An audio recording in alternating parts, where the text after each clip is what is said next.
So, welcome everybody to the next round of round-table discussions this early afternoon.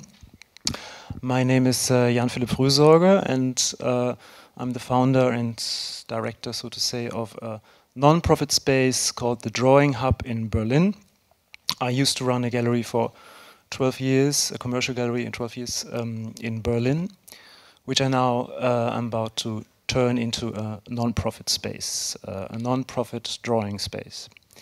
And I have the pleasure to moderate this panel discussion now, and the subject is, as you can see, drawing and its venues, le dessin en ses lieux. We're going to speak in English. You will have a translation into French. It's a bit funny because we are all German native speakers here, but we will speak in English. I mean, that's going to be fine. We will start with a short introduction to our panel participants, and I'm very happy and proud that we have this kind of distinguished panel here. On my right, to start with, Elsy Lahner. Elsy Lahner is curator for contemporary art at the Albertina Museum in Vienna since August 2011. Before, she was working as a freelance curator and founding and running an art space for young contemporary emerging art in Vienna called the White House, das Weiße Haus. That was from 2007 to 2011. And she has done, she was here before last year, also on a panel discussion, I remember, with Brett Littman and the colleague from the drawing room in London, speaking about the limits of drawing, wasn't it? And you were talking about the show you were doing last year at the Vienna Albertina Drawing Now. Maybe you will say something about this a bit later. And I just make it very short, like the introduction. I mean, don't expect a long biography. And you will say something about the Albertina as an institution, of course, shortly. So on my left is Tobias Burg. He studied art history and Slavic studies in Trier and Dresden, and in 2003 received his doctorate with a thesis on the history of the artist's signature. From 2003 to 2007, he worked as an exhibition curator and worked as a curator of the collection of prints and drawings at the Musée Folkwang in Essen, where he is now curator for the not only contemporary collection, you are responsible for the entire graphic collection. He recently created an exhibition, Jim Dine, about the love of printing at the museum. And last but not least, Michael Semff from the Pinakothek der Moderne graphic collection. He just retired from this post of director recently. Michael Semff studied in Munich and Vienna, then worked as an assistant at the Fruehsorge Institute in Florence, was a curator for Italian and French prints and drawings at the Sammlung Staatsgalerie Stuttgart, and from 92 to 2000 was a curator 20th century prints and drawings at the Staatliche Graphische Sammlung in Munich. From 2000 to 2015, he was the director of the Munich collection and was responsible for many collections, many exhibitions in this museum. So this was just a very short introduction to our panelists, and then I would like to just start with Tobias Burg, and would like to ask him to go on, and then we will have Michael Semff and Elsy Lahner, and myself to talk about our individual projects, and then we will have a discussion and open the discussion to you as well if you have any questions. So then I would like to ask Tobias Burg to start. Yeah.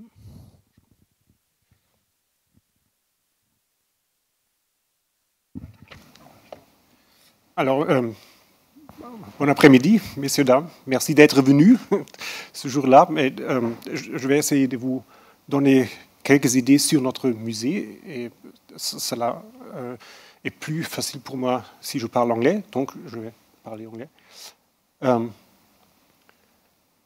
C'est toujours un peu difficile avec la technique parce que ça, c'est une œuvre du musée de Michael Semff. Pas de mots. Où on change là? Gehen wir mal zurück. Weiter? Kommt das bei Ihnen vorher, Semff? Ja. Dann fangen Sie doch an. Ja? Nein? Gut. No? Maybe the order was changed. Ist egal. Klick da durch, ich mache weiter. Nicht alle, das sind ja 50 Fotos. Sorry. Oh. Alle durchklicken. Good. No. Alors, No. on change le programme. Ce sont les œuvres du collection d'art graphique à Munich. No, I mean, it doesn't make sense. We maybe should. If this is the images from you, yeah. Then I would like to ask maybe to start with this one. Yeah. I'm sorry for that. Technical things are always a bit complicated here.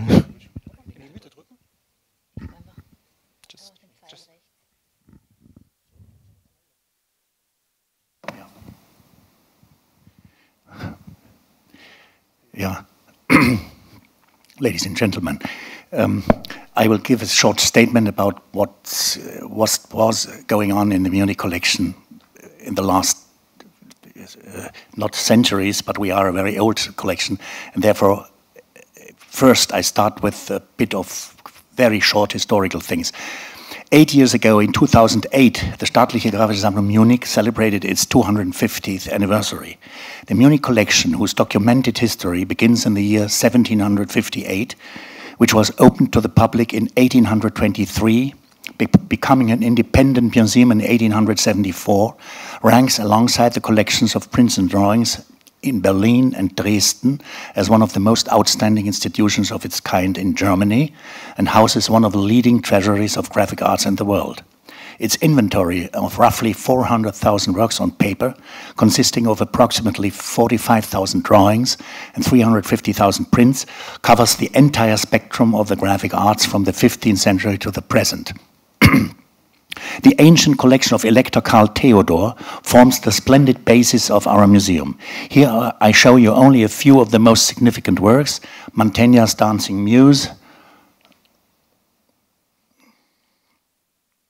Es geht natürlich nicht, dieses jedes Mal die gleiche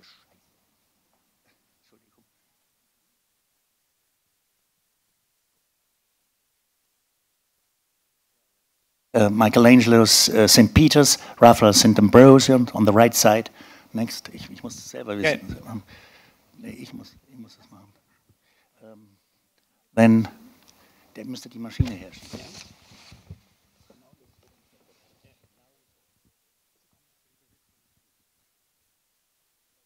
Sorry for that.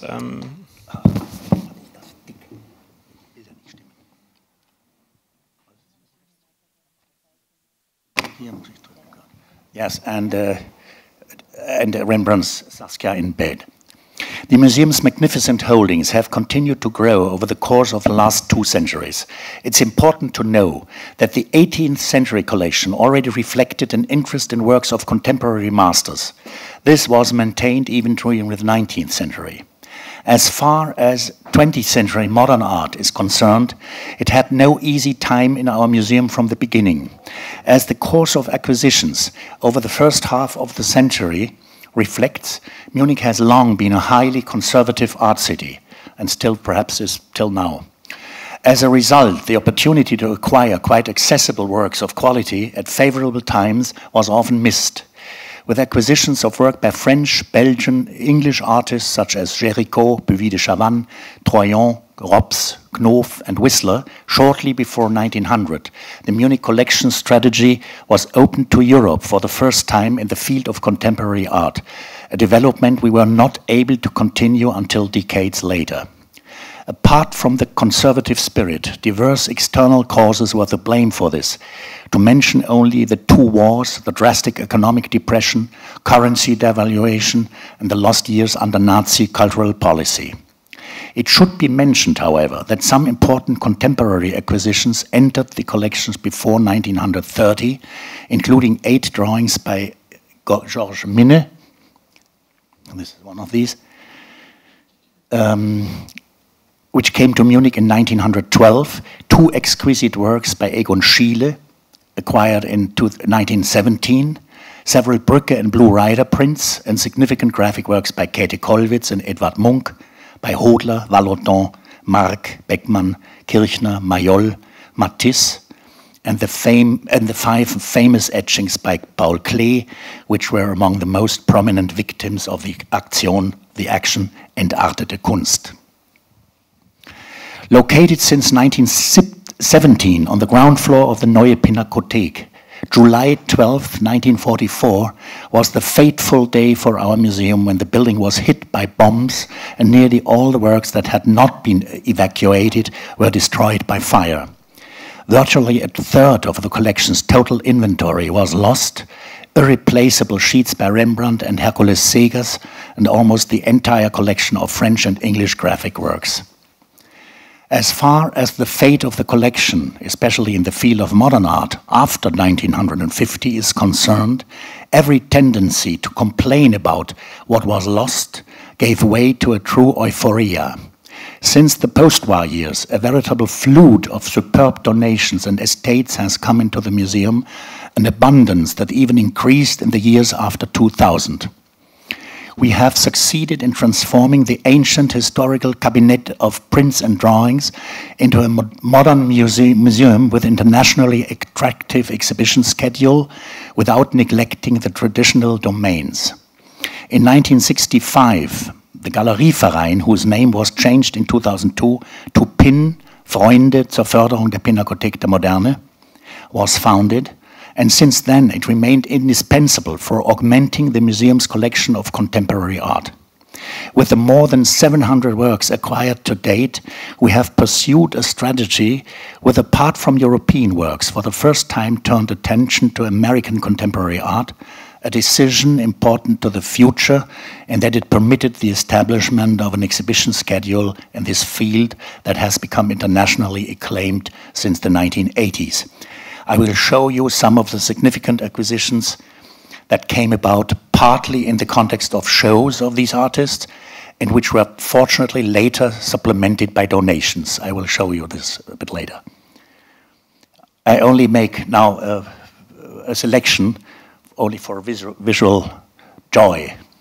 Louise Bourgeois from 1949, even it's dated in the 50s. But it was done before. Cy Twombly, Autoritratto, 1962. Jasper Johns, Numbers and Decoy. Barry LeVay, this wonderful big collage from 1983, which I could acquire several years ago. And we have many other drawings by Barry LeVay. Richard Archwager, Exit, and this table on the right side. Philip Guston, Dark Form, 1963, a big sheet on oil on paper, which we could acquire through the Friends of the Pinakothek der Moderne. James Bishop, Untitled, 2010, an artist whom I appreciate very much. He's living here since 40 years, close to Paris. Al Taylor, one of the Peabody pieces, a big sheet from 1992. We have several others. And the whole graphic work we got donated by the widow. Bryce Marden, Untitled Workbook, 1983 and 83. Bryce Marden, another one of these acquired drawings, I must say. We have many donations, but some we acquired. Ellsworth Kelly, a beautiful early drawing, Flower Belle-Île, 1949 on the left side, and Castor Bean from 61. Terry Winters, one of the boundary layers, big sheets, almost 2 meters. These are 2. Christopher Wool, portraits, 6 lithographies, 2014. It's the most recent acquisition in honor of my adieu. That was a very nice thing. Tony Ursler, Without Title, 1979. Harvey Quaitman, Untitled, 1966, and in my opinion, a very underestimated American artist. Joseph Albers, Study, Homage to the Square, about 1964. Eugène Leroy, Untitled, 1985. Lucian Freud, Girl Sitting, 87. An early drawing by David Hockney and a later one. Henri Michaud, a big sheet from the 60s. Joseph Beuys, this huge block of 92 drawings, Words Which Can Hear from 1979. Jean Charblet, Jokenon, 2012, a recent acquisition, a big sheet as well. Charlene van Heil, one of these beautiful aquatintas on the left side. Olaf Metzel, a Munich living artist, 2002. Jorinde Vogt, one of these 3 parts drawings, Schussfeld, 2008. And on the right side, Thomas Demand, Black Label, 4 photogravures from 2009. And at the end, then it's enough. Thomas Scheibitz, one of these 15 recently acquired drawings, one of it's from 1994, and on the right side, Sylvia Bechli, one drawing from the Venice tables, which we acquired. We acquired 2 of them. In 1984, the museum received 320 modern works on paper as a permanent loan from the Duke of Bavaria. The main focus of this collection is on German and partly American drawings since the 1960s. Included are significant series of works by most notably by Georg Baselitz. 2 beautiful sheets out of this collection. Imi Knöbel, Palermo, and Sigmar Polke, which served to place the museum firmly under the international map of contemporary art. This superb stock of drawings was followed in 2008, also from the Duke of Bavaria collection, by a significant donation of approximately 300 trial proofs and series by Baselitz, covering nearly his entire production of prints between 1964 and 83. Thanks to generous gifts. This is at the left side, the earliest print by Baselitz, 1964, and this is a later from the early 80s. Thanks to generous gifts by the Duke and a number of private persons, this block of works could be recently, last year, supplemented for the years 1984 to 2015. Here I show you only 2 of the proofs for the Malelade, one of his most important graphic works of the 90s. The opening of the Pinakothek Moderne in fall 2002, over 50 years after the end of World War II, marked a new era in the history of the Staatliche Graphische Sammlung. Since then, one principal benefit is the opportunity for coordinating the collection's exhibitions with the programs offered by 3 other museums of comparable level, all housed under one roof: the Sammlung Moderne Kunst, the International Design Museum Munich, and the Architekturmuseum der Technischen Universität Munich. With this extreme attractive forum, the Graphische Sammlung is involved in an open-ended dialogue as a part in a concert of diverse voices. As far as exhibitions of modern art, and especially contemporary art, are concerned, it is indispensable to organize shows of major artists and by paying close attention to key contemporary phenomena to help set standards. Only through an active commitment of this kind are we able to gain the trust of more and more artists, their dealers, estate managers and collectors, and perhaps even encourage them to make donations, as was the case during recent years. And so wonderfully, for example, with Jacques Lipschitz, came 40 drawings out of his estate. Hans Bellmer, on the left side, an early drawing out of the 30s. And on the right side, Henri Michaud, one of these mescaline drawings. The German draftsman Karl Bormann, which we have in very beautiful examples. Jean Scully. All are donations. Bryce Marden, 2 sheets of his Greek summer book, one of his most important early sketchbooks from '76. Richard Archwager, his self-portrait, which he gave when we opened his exhibition of drawings. Al Taylor, out of his exhibition. Terry Winters again, this was last year, one of my last exhibitions, one of the 12 silk screens which he gave, it's big sizes, 2 meters high, and he made especially for our vitrines corridor. So sometimes artists have been inspired by our space as well. Again, Ellsworth Kelly with a wonderful composition sketch, composition drawing for a painting of 1958. And that, to end with Sylvia Bechli's last big donation, which she did last year when she had the exhibition. And many others. This is really only, these are short examples. Ladies and gentlemen, I hope my considerations have at least given you an idea of the fact that our activity in Munich has attempted to bring the historical of an old-fashioned so-called Kupferstichkabinett, Cabinet des Estampes, and the contemporary into a fruitful balance. I firmly believe that a concentration on the specific traits of drawing contains the potential to overcome the borderlines between old and new, and understand yesterday's and today's art as a unity in terms of a shared level of quality. My own vision of a vital museum of graphic art is of one that is capable of establishing overarching links and mentalities in drawing and illustrating the artistic and aesthetic context over long periods in time. I thank you for your kind attention.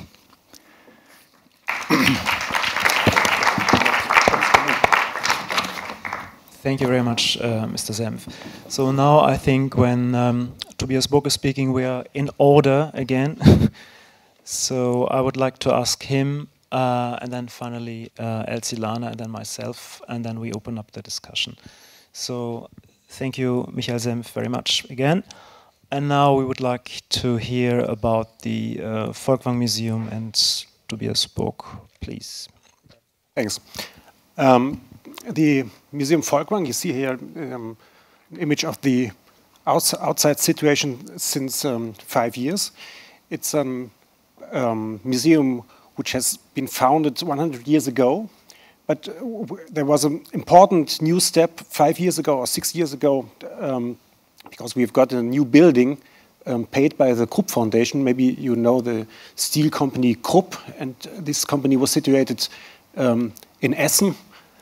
You see Cologne, you see Düsseldorf, and in the north of Düsseldorf you see Essen and Dortmund, and we are in Essen. And the steel company, or the foundation of the steel company, allowed us to get this new building planned by David Chipperfield. And with this new building, we got new opportunities, especially to show works on paper, because we have 3 departments dealing with works on paper. We have the Department of Photography, Department of Posters, the so-called German Poster Museum. They owe 300,000 posters from Toulouse-Lautrec on till today, and a quite small collection of prints and drawings, and this is what I'm responsible for.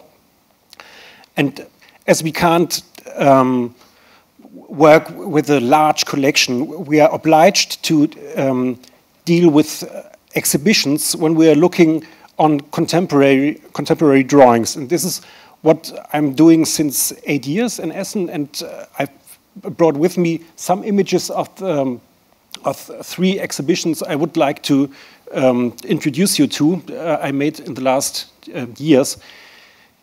You get also an idea of the rooms we have. This is what you see here is actually a great hall without any wall needed inside. What you see, there are walls, and these are movable walls, but they are as high as the room itself is. It's a room with a height of 6 meters. So we may change the architectural situation from exhibition to exhibition, and it's not so complicated. Our workers can move these walls, and so we are happy that this gives us many opportunities to not to bore our visitors, because it's always a bit different from the last time. What you see here are images of an exhibition called Drawing Stories. It was focused on contemporary drawings, which try to tell a story in different ways, of course. And what you see here on that large wall are works by Jana Gunstheimer, one of those artists who are nominated for the Prix Guerlain of this year. Here another group of works by Jana Gunstheimer. Some works by Marcel Jamer. Some series combined and presented also as series. Here, one series in a large image. Marcel Jamer was represented in this exhibition with one really large drawing and collage, and some smaller works. We had Rachel Goodyear, an English artist, in the exhibition with some drawings. This is Misha Paya and Martin Gabriel. You surely know them better than I do. There are They're a couple, and they are also working together, and they grew up a family together.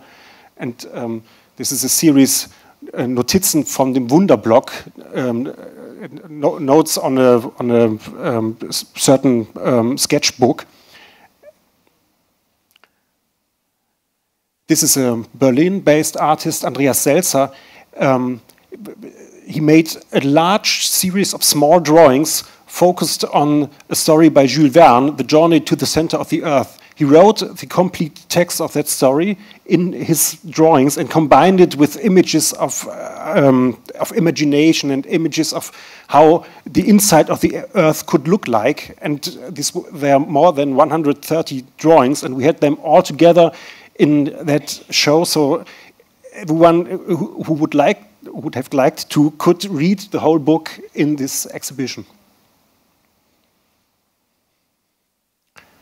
Pia Linz lives also in Berlin. She documents the place where she lives. This is Danica Phelps. Maybe she's represented here in the also in this fair at the Sturmgalerie coming from Stuttgart. It's also a kind of telling a story. She tells the story of her commercial life, as an artist, because she always documents when she has to pay for something. She makes a drawing of this act that she had to pay something. It would take too long to explain it to you. Take a look at the gallery and let Mr. Sturm explain it to you. This is also an artist based in Berlin, Karin Scheper.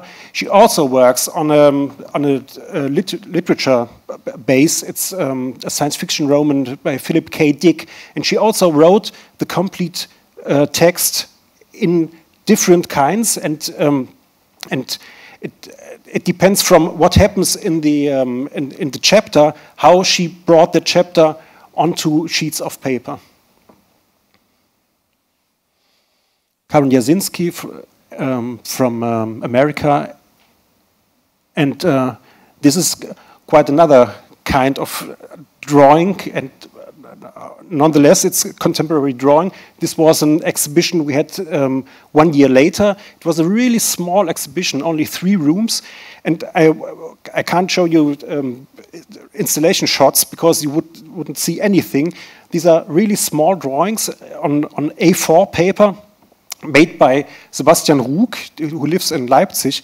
And these are only drawings made with a pencil. And what he does is he starts to draw structures, orthogonal structures, horizontal and vertical lines. And this becomes, as long as, or all the long as he works on that, this becomes a kind of fabric or a kind of tissue.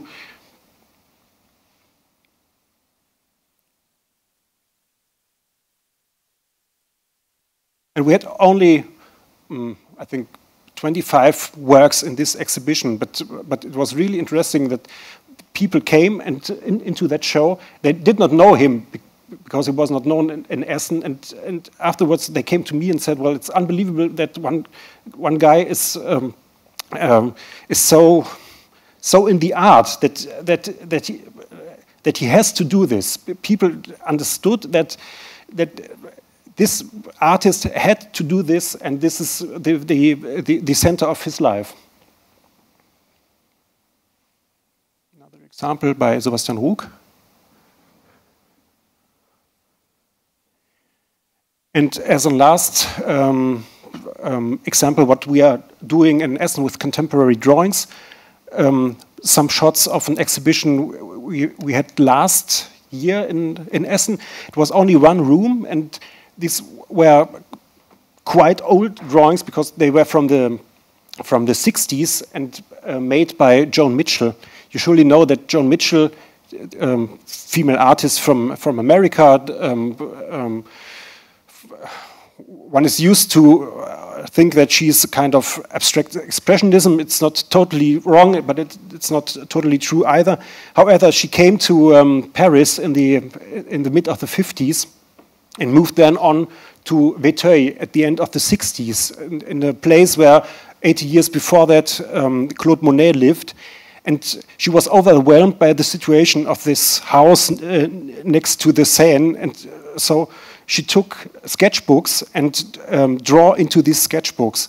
And we focused in this exhibition on these sketchbook drawings and tried to get an idea that all these drawings really came from sketchbooks.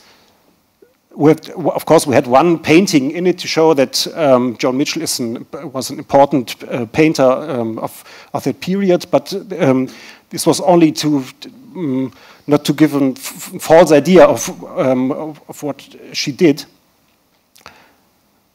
We had some frames which you could look through from both sides. It's an idea I saw in Munich in an exhibition by what was it 2 years ago? It was Sie hatten da eine Ausstellung. Yeah. However, I can't remember the artist, but I saw that in Munich and said, well, Lipschitz. What was Jacques Lipschitz? Also, it's drawing on two drawings on both sides of one sheet, and so I said to me, well, this we should do here too. Of course, there are also some works on the wall, and here a kind of special showcase. Divided into 4 parts, and in each part you have one double sheet opened, so you could walk around and see 4 double sheets opened, and you always had, you never could forget that all these sheets came from sketchbooks, and this was the idea of this show.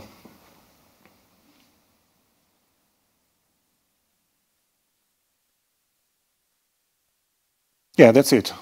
Just as a short introduction. Thank you. Thank you, Tobias Burg. Now we are going to hear from Elsy Lahner about the Albertina Vienna. And yeah, please, Elsy, go ahead. Yes, as you probably know, the basis of our collection at the Albertina Museum is the collection of Albert von Sachsen-Teschen, who founded his collection in the 18th century. Yeah, these are some examples, some highlights out of our exhibition, of our collection. As I'm a curator for contemporary art, I'm going to tell you a little bit about this. Yeah. As you can see here, this is our storage, and of course the older drawings and graphics, as to say so, can be stored there easily. And yeah, last year, as you mentioned, we had the talk about the limits of drawings, and yeah, these are some examples I can show you where we have the limits in the dimensions of contemporary drawing, because sometimes they are not that small to put them in our storage. They have to be stored somewhere else. This is a drawing by Martha Jungwirth we could acquire last year. Yeah, 1.5 times 2 meters approximately. And another example, Robert Longo, a huge drawing of the Wailing Wall we could acquire, I guess, 2 years ago. And this is another drawing by Erik van Lieshout. And you can see it takes a lot of people to place it in the exhibition. Right here. And this is another example out of our exhibition. I'm going to show you later some installation views of our exhibition, Drawing Now 2015. This is a work by Tuba Keduri, also 2 meters and 5, I guess, long. Also with some challenges for conservators. You can see the surface is yeah, wax, and she draws into the wax, and also all the dust and the hair and everything in her studio is part of the drawing, and it's yeah, quite challenging. This is an example I was also showing last year, an acquisition by Birgit Knöchel. She placed it there herself in an exhibition, and we acquired it, and we took a video and several photos as a documentation in order to yeah, rebuild it. And yeah, it's not just for the next years, but maybe if someone wants to exhibit it in 100 years, it needs to be done somehow, so we have to make a good documentation. Yeah, this is an example of a part of the exhibitions. We started with interventions in 2012, and this is an example of Marianne Lang. She did, you could call it a drawing, we called it a drawing. She did Schattengewächse, a work called Schattengewächse, shadow plants, as graffito on the walls in our palais in the museum. It was quite some work for her. Yeah, so you could see the surface, and then you could go underneath the surface, and you could discover all the walls, how it was how the walls looked like in earlier ages. Yeah? Sometimes you could discover some pencil drawings and some stains, maybe this red stain. And this is another example. You have probably seen his work. It's the Belgian artist Antoine Rogier.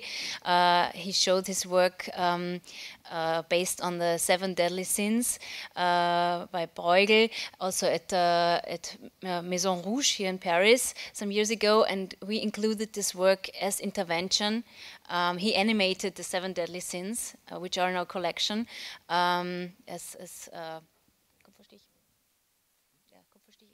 yeah, thank you, cover prints, exactly. And yeah, he animated them to video, so we showed them here in our exhibition. You have on the one side you have the prints, and on the other side you had his screens, his 7 screens, and people could see both and discover some new aspects in the old graphics by Bruegel.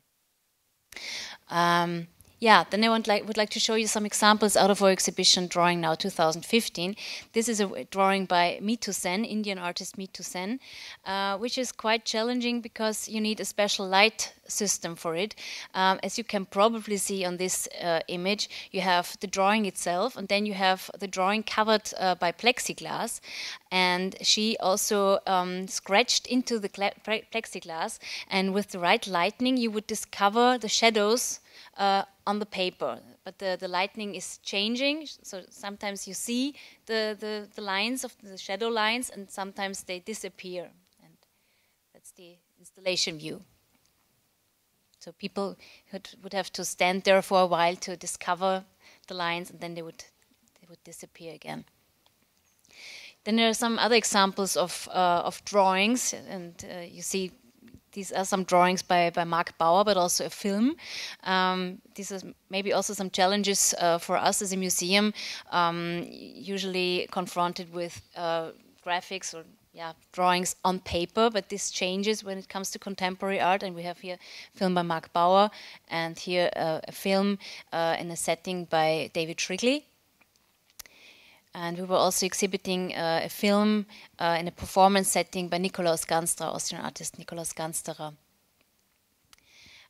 Then we invited some artists to do some site-specific works, and this is a huge work, 4 meters and 6 meters, by Alexandra Mir. You can see her in the middle of her drawing, and it also took us some time to place it on the wall.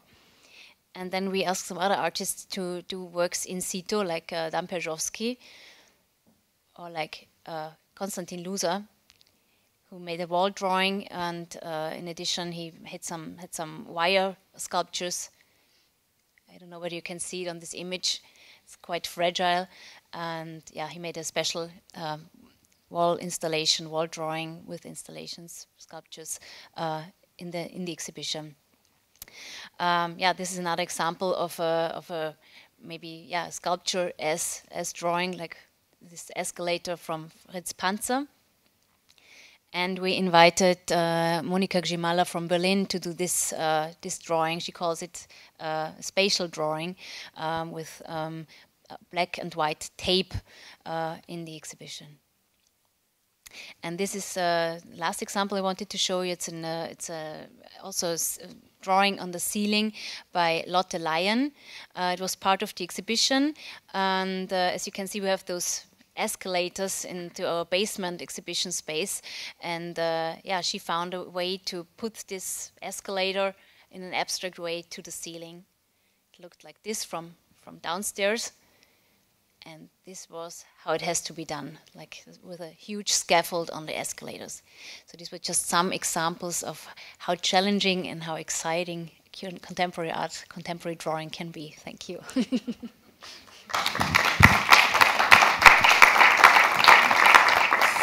Thank you, Elsy, for that introduction to what the Albertina, in terms of contemporary art, does in just recent years. Well, let me just continue and introduce you to what I've been doing for the last couple of months. We've just heard about 3 of the most distinguished and excellent institutions in Germany and Austria, not to say in Europe, who are collecting and presenting not only contemporary drawings, as in the case of all the 3 institutions, way back to Renaissance drawings, old master drawings in general, but also contemporary. It might seem a bit inappropriate to be part of this group of well-established traditional museums when I present my own little humble project in the context of these big players. Let me start with a short overview in random order of some drawing spaces. I just show some of the website screenshots. And I'm aware that we are here in front of a well-informed audience who happen to know most of those spaces and places, or have heard of. And some are even represented here in this conference through their staff or directors. The Drawing Center, of course, is probably one of the well-known spaces for contemporary drawings. The Drawing Room in London, based in 2002, and also one of the co-founders was part of the discussion last year about the limits of drawing. We have the Center for Recent Drawing, another drawing space based in London, founded in 2004, we have the Tegner Verbundet. This is actually the oldest space for drawing in Europe, as far as I know. They were founded in 1916, so they have a 100 years anniversary right now. It was founded as an artist group of Norwegian, Scandinavian artists who then, and later it became a more open structure where also international artists could show their drawings. The Skissernes Museum in Lund in Sweden, the Drawing Center Diepenheim in the Netherlands. As I said, it's just random order. The Mennel Drawing Institute in Houston, Texas, which is a bit a different case because they also have a collection. So a bit mix of institutions who have no collection, like the Drawing Center or the Drawing Room, and institutions like the museums have been represented here. Then the Mill, of course, is one of the most distinguished collections, and they also have a very large collections of not only contemporary work. The Nordiska Akvarellmuseet in Skärhamn, also Sweden, where the collection of Florence and Daniel Guerlain is. I think the show just finished, as you can see. And we have the Kentler International Drawing Space in New York, so that's the second drawing institution in New York. And we have the Drawing Box Tournée, which used to be a gallery space or a space called the Twilight Zone Gallery, then changed into the name Drawing Box in Tournai, Belgium. The network of the Graphic Collections website, as you can see here, and this is to give you a bit of an overview how many drawing institutions, not only, as I just mentioned, the drawing institutions without collections, but also with collections, exists. And this is, after my research, quite a substantial number in Germany, Austria, and Switzerland, just on the website of this, the website of the network. And then we finally have what I'm going to present you now as my own project. I just skipped a couple of other institutions. Just let me, where I don't have any images, but let me just complete the list to give you a little more an overview. So we have in Spain the Gabinet Dibujos in Valencia. We have the Drawing House Tehran in Iran. We have the Oster Museum of Drawing in Skopje, Macedonia. The Manifest Research Center in Cincinnati. Then we have the Frac Picardie. Yves Lecointre was on the panel this morning in Amiens, which is, as far as I know, devoted to drawing since 1985 or in the middle of the 80s.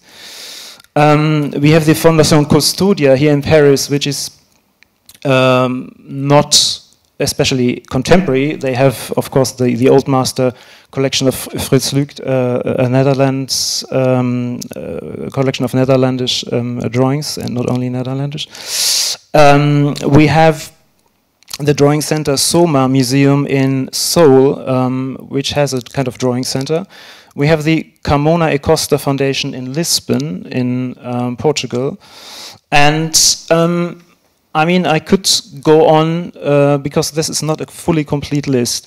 I just wanted to give you an overview about all this kind of independent or smaller, medium size drawing spaces in Europe. What I've trying to do is to, as I said, I've been running a commercial gallery for more than 12 years. I closed the galleries and am now trying to establish a small drawing center in Berlin, because I think that there is space for an additional drawing center next to what the Kupferstichkabinett in Berlin, for instance, does. this is the space, the building from the outside, where we started in 2015, last year, in November. This is our library project. This is the first show we did, curated by a Dutch artist and a Norwegian artist, Witte Wartena and Elise Gatwit. I invited two young artists to curate the inaugural show with 12 artists from 10 countries, most of them, or a lot of them, based in Berlin. So it was a kind of overview about the Berlin art scene in a certain generation. Another view into the show. Another view, and that's it for now. So the Drawing Hub is, and it's still work in progress, as we had the first show, and as you can imagine, the most difficult part is the funding. If you fund a non-profit organization, it's not the easiest thing in the world. So we're in the middle of trying to get the funding together to go on. So we had the first show, we have the library project. We did an open call to artists and art collectors, curators, to contribute with catalogs, books, artist books, to give us ideas what we should acquire or just send the books. And that was enormously well received. So we got a lot of books from artists. And the idea is to really build a very specialized library for contemporary drawing books in Berlin. I just briefly wanted to introduce you to this project. And now maybe would like to open the discussion to the panel, otherwise we just would give little statements and then there was no discussion left. I would like to ask you about, when we're speaking of the spaces of drawings or the collections and exhibition spaces you have, I mean, what I would be interested is about the routine. I mean, most of the time,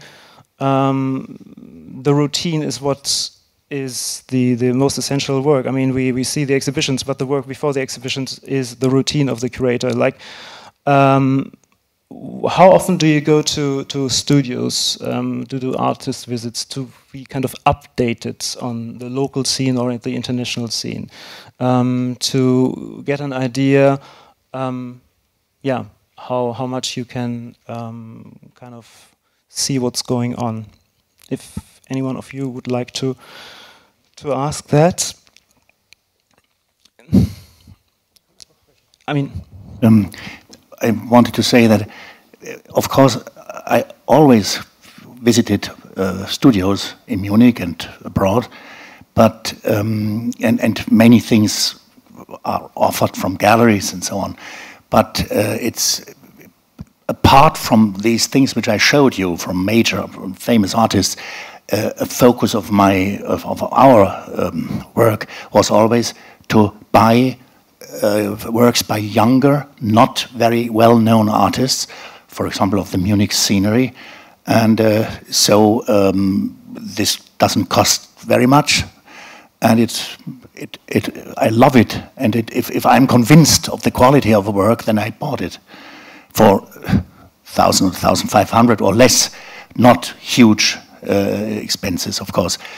And so that was always, it's always in parallel to the major acquisitions which a museum like ours has to do. I mean, you are from, or you were from, one of the major institutions in Germany. The Munich collection is huge. And how large is the staff? I mean, how many people work there in the graphic department? Because if you are just on your own, it's very difficult to do daily studio visits, prepare an exhibition, do the database work, etc., etc. Yeah. Because it's really a question of like manpower. I mean, big institutions can afford to have like a couple of people working on various projects. If you are just one or two in a small cabinet, that's a problem. Mm-hmm. But yeah. I can tell you in a short. So we have 5 permanent scientific art historians for the older part, for the Italians, the Dutch, Germans, and so on, the 19th century. But for the 20th and for the contemporary, it was only my person. I was responsible for the whole house, from Leonardo da Vinci till the last things, the most recent, and all the exhibitions. I must say, excuse me, if it's not to to say how wonderful I am, but I did it by myself. I had nobody. I had one half and a half days girl who she could work something, you know, correspondence and so on, but nothing in preparing really the structure of such an exhibition and all the things of writing catalog texts and so on. And I must say that these donations didn't come pour hasard. We did complete catalogue raisonné of Terry Winter's printed work, of Philip Gaston's work, and so these things came into the house because the trust to the families and to the artists has grown and grown and grown. That was it. Yeah. And how's this situation in Essen with you? Well, it's a bit different on the one hand, and on the other hand, it's absolutely the same. It's different because the Museum Folkwang is a museum devoted to many different kinds of artworks, sculptures, paintings, video art, photographs, posters, and prints and drawings. And for each department, there's one guy responsible, and for prints and drawing, it's me. So that means that my time schedule, of course, is limited. So I try to see many studios or to get many informations as here on a fair. But of course, there are many artists which I do not know yet, and hopefully I will get the knowledge of them. But what Michael Semff just said is totally true, especially in terms of acquisitions. Of course, we have some means to buy some artworks, and of course we also try to buy younger artists because we hope that we could help them by buying in that step of their career, and on the other hand, it's still affordable for us. But on the other hand, when you would like to get a group of works by a well-known artist or worldwide known artist, it wouldn't be possible for us. And in those cases, it always helps when you are in close personal relationship to an artist, when you work together, and exactly. The artist sees the quality of the institution and the quality of the work which has been done in this institution. This happened in Essen with the Jim Dine exhibition. We showed a retrospective of Jim Dine's prints, and after the show, Jim Dine decided to give us 2/3 of all the exhibits we had in the show into our collection. We could never have paid this, and so it was it was a basis that we worked together in preparing this exhibition, and that he said, well, okay, Essen is a good place for my prints to leave them there. I see. And how is it in Vienna? I mean, it's one of the largest graphic collections in the world, so you must have a large stuff. The largest. Yes, you're right. The largest. Yes, we have the various collections, of course, also the photographic collection, the architectural collection, but yes, and also the graphic collection. And all in all, I guess we are 16 curators right now, with different, with the different topics they're specialized in.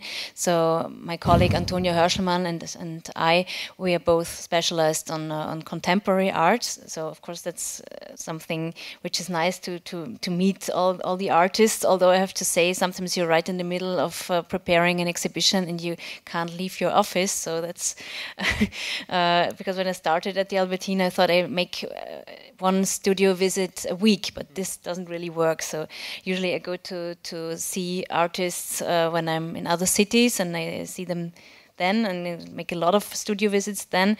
And I try to do the Viennese studio visits while I'm not preparing an exhibition. But I agree with donations is really important, and we also try to get some works via donations. We had this with Eric Fischl, for example. He gave us some works after his exhibition, and maybe something about younger artists. We had a cooperation last year and the year before with the Young Art Auction, and through this cooperation we got a little budget which helped us to acquire some of the works in the auction. So it was kind of So pardon, sorry. Yeah, no. So all of the institutions have a kind of friend circle, a supporter group, like PIN in Munich. Essen has something like that, I guess, and Vienna as well. So there's a permanent circle of people who contribute with money, with some way of making it possible that you can acquire things apart from the donations. But you need that, because I think the budget in all the houses are almost limited to nothing. I mean, that's what I hear from a lot of graphic collections, that the budgets are cut. So without these friend circle, it wouldn't be possible at all to acquire important works. So it's one thing is building trust, as you all would agree that you need to be the one who is with a living artist you're working with in permanent contact to prepare the exhibition. And if all goes well, like in the case of Munich or here and there as well, I guess, the artist is happy and content to donate works in the end. But without that, you would not be able to build a permanent contemporary collection, I guess. I mean, that's probably one of the problems with contemporary collections. But just let me ask another question to a bit more in the direction of the medium itself. I mean, we all know that the medium has changed over the last 20, 30, 40 years. How has this influenced the policy of collecting? I mean, you all mentioned like storage issues, installing issues, display issues in terms of how to present a sketchbook, but that is probably maybe not a too difficult task. But I know you are like someone who says the graphic arts have to be very have to play a kind of distinct role. You are not a big fan of mixing those things. Not so much, yes. Not so much, but that can be viewed in a different way. I knew many colleagues, they do it very successfully, but I personally was, as I am a friend of personal shows and not of group shows. Topic not, shows, but that doesn't mean that group shows can't be very, very important, of course. No. But in my case, it was that I followed always this way. But the display or the storage issues in Munich, has there ever been a discussion about acquiring a work? Because it used to be like the definition works on paper in many graphic collections. But now, how do you deal with a video piece or a piece like Nicolas Ganstra presented in Drawing Now last year? It's more like an installation, you would say. Now we all know that drawing can be installational, performative, etc., etc. So, but if you would like to acquire a piece by Nicolas Ganstra, would that be stored in the graphic department, or would that be stored somewhere else, or is that an issue? Is that a problem at all? It wouldn't be. Wouldn't be. No, it's just a question of money, I'd say. Yeah.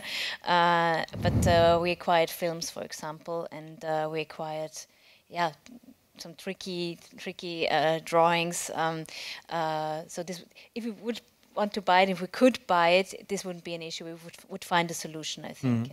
Of course, there are some installations that are more challenging. Maybe this would be a question, but. In terms of materiality, like the conservative problems, or the complicated documentation, like I said with the work by Birgit Knöchel, this was really difficult because there's a lot of single parts she puts together. I mean, this is also something, an interesting question with display, because when you work with drawings from other centuries. You could think about the display, and with contemporary art, it's always the artist who also decides how a work should be displayed, how it should be framed, how it should be arranged. And I think I like it a lot. Yeah, I mean, it's something I like, the discussion with the artist, and you think about where to place it and how the lighting should be. But yeah. I mean, the question of display also brings us to another issue. I mean, for instance, if you want to present a sketchbook, which has hundreds of sheets, and you don't want to take it apart, so you need to find a clever way of presenting it, probably scan it and have a digital version of it in the show, or you just show a couple of pages because you don't want to take it apart.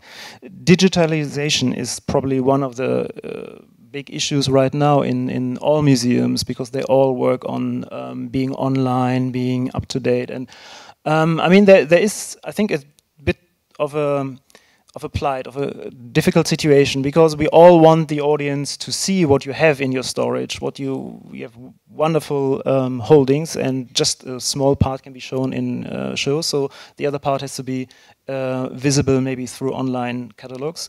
But at the same time, you want the people to come to see the show. You don't want them to surf online and just looking and going through images. So it's a kind of double-sided sword, being very open to new media and to digitalization, but also you want the people to come to see the shows. But digital, do you have in your museums special projects for digitalization of the works? May I say something? We are preparing, that means I'm retired half a year ago, but it was my idea to make a sketchbook exhibition, and it will take place in 2 years. And we have a specialist working on these things.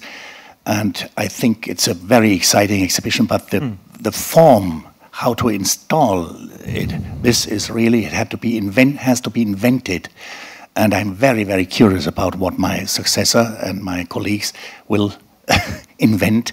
And I hope, because you have to see, you showed these sketches, it's a very impressive way, but they have to have the intimacy of a sketchbook, the mystery.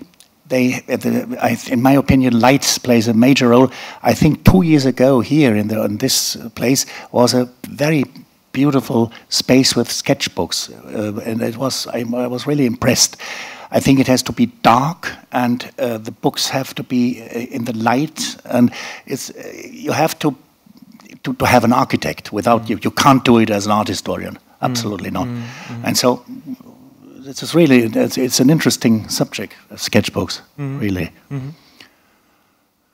I think we are running a bit out of time. Probably we need to close this discussion very soon. I just would like to ask a question. If you had a wish free for your institution, what would it be? Would you acquire one favorite work, or would you do one show with one artist or a group of artists? What would be your kind of, if you had one wish free, please, everyone, maybe.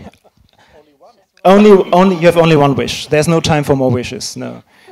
Is there any project you would really love to do, if you could do? Nice point is that what we are doing is demanding, and it takes time, and this is all true. But on the other hand, we can work on our wishes. So I would like to do a show on Nancy Spiro within the next 2 or 3 years. This is something I would wish for my work. But the point is that this can happen. I have to speak with our director, and I have to speak with colleagues, and I have to speak with people who could give us the means we need. But if you have an idea or a vision, what you would like to do, it's possible that it will happen. It's not sure, but it's possible, and so it's not a wish. It's not impossible. It's not impossible. No. There's no was heißt eine Fee? Was heißt Fee? There's no ferry needed that it will happen. Yeah. Okay, Michael Semff is now retired, but you can do any show anywhere in the world. What would be your ideal show? I wish that the last 2 projects which I I invented would have a good end. That means it's next year and in 2018. This is Kiki Smith's whole complete graphic work, which she donated to the Munich collection, and now we are obliged to do a really a good exhibition, which is worth this wonderful donation. And then the other part is the sketchbook exhibition, which I wish that it gets good. And Elsy, what's your wish? I could say I already did the exhibition I wanted to do, so I could retire. It's too early. It was last year. I really wanted to do this exhibition, this kind of overview from our point of view, of course, about drawing. But we decided to do this in, some years again with another focus maybe. But I like your idea, your comment about that. Your ideas become possible, and that you always think about possible exhibitions. And of course, then some of them you never do, and some of them you can't do because of circumstances. But I think it's always nice to think about something you're fascinated about, and some drawings you would really love people to see, and you see the visitor going through your exhibition, and you have it in mind, and sometimes it becomes true. Yeah, I know that Hans-Ulrich Oberst had this project for the unrealized projects. That's also fascinating. Projects which never have taken place. But if I had a wish free, I would love to have to see the drawing hub become reality. I mean, it was there with one show, and we are still working on it. So stay tuned, and maybe soon we will continue. And thank you so much, the panel, Michael Semff. Thank you, Tobias Burg and Elsy Lahner, for your time, and thank you for your interest in the discussion. And bonne soirée. Merci.